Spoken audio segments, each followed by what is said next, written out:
Have you ever had your felt become too stiff? And have you ever wondered why that happens? Have you tried making it thinner but ended up with a lot of holes? These are very common issues that a lot of felt makers face. Let's have a look at how to solve them so that you never have to waste all those beautiful materials again. I find there are many misconceptions about how to avoid making your felt too stiff. So to start with, I like to have a look at some of the most common ones. Misconception number 1. There's a certain number of layers I have to use for a particular item. You see, the thing is that it's not about the layers. Please don't ask how many layers you need for a piece. Someone else's layers may be much thicker or thinner than yours. So what you need to know is how much wool to use. You don't believe me? Then try this. On a 25 centimeter square or 10-inch square, lay out 4 grams divided into 4 layers. Then felt it. Next, do the same but with 12 grams. So on a 25 centimeter square, lay out 12 grams divided into 4 layers. Then felt this as well. And let me know if there is any difference between the two pieces of felt, the one you made with 4 grams and the one you made with 12 grams. I mean, after all, they're both 4 layers, right? Misconception number 2. Ironing and or stretching your felt makes it soft and drapey. I do recommend you iron your felt since that helps make any wrinkles disappear and makes the felt smoother. It also warms up the felt, allowing you to stretch it out and shape it better. But it won't make your felt softer and drapey if it's stiff. But again, you don't need to believe me. Get the samples you've just made and try it out for yourself. See how much of a difference you get by ironing or stretching out your felt. Misconception number 3. Washing your felt with conditioner or boiling it removes the stiffness of your felt. There is no way to soften felt that is stiff. After the fibers have felted, you can't unfelt them. You need to make your felt soft from the start. Now that we've had a look at a couple of misconceptions about stiff felts, we're going to see some solutions to effectively get a fine and soft felt.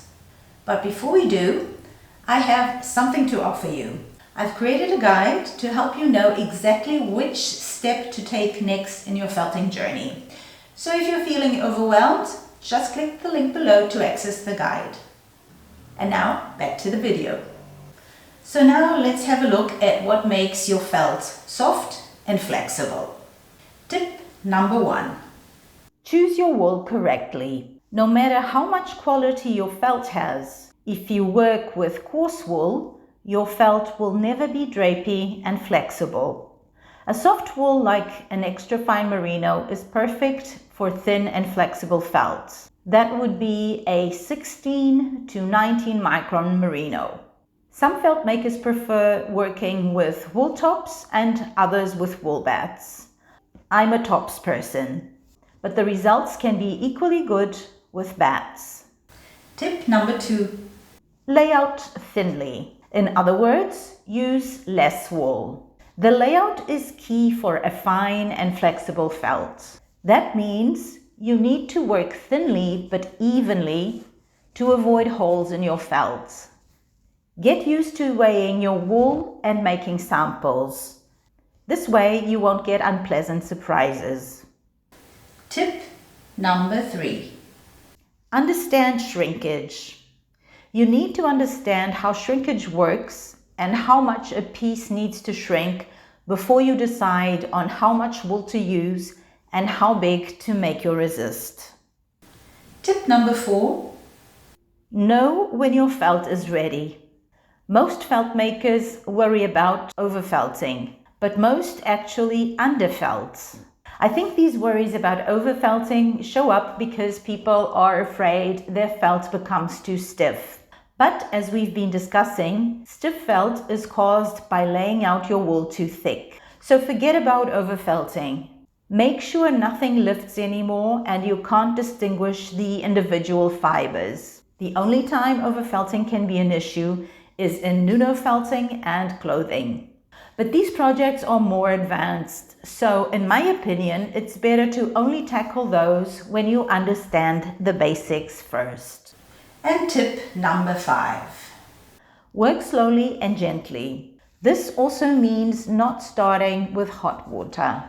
Felt in general doesn't like to be rushed, and fine felt in particular needs to be handled with slow and gentle methods like massaging and rolling rather than throwing. I find working with room temperature water also helps since it allows the felting process to be slower. Bonus tip: make a sample to be able to understand how your fiber will respond. It'll allow you to test if the wool is the right one, if you're laying out thinly enough, how much shrinkage you need to calculate, when your felt is ready, and if you're using the right layout and fulling methods for your goals. And you'll be able to conclude all of this with just a small amount of wool and not too much effort either, instead of risking a whole piece. So today we've looked at 3 misconceptions about stiff felt, as well as 5 tips on how to actually create fine and flexible felt. Next week I'll go on with this topic, but this time with a more hands-on video. I'll see you then.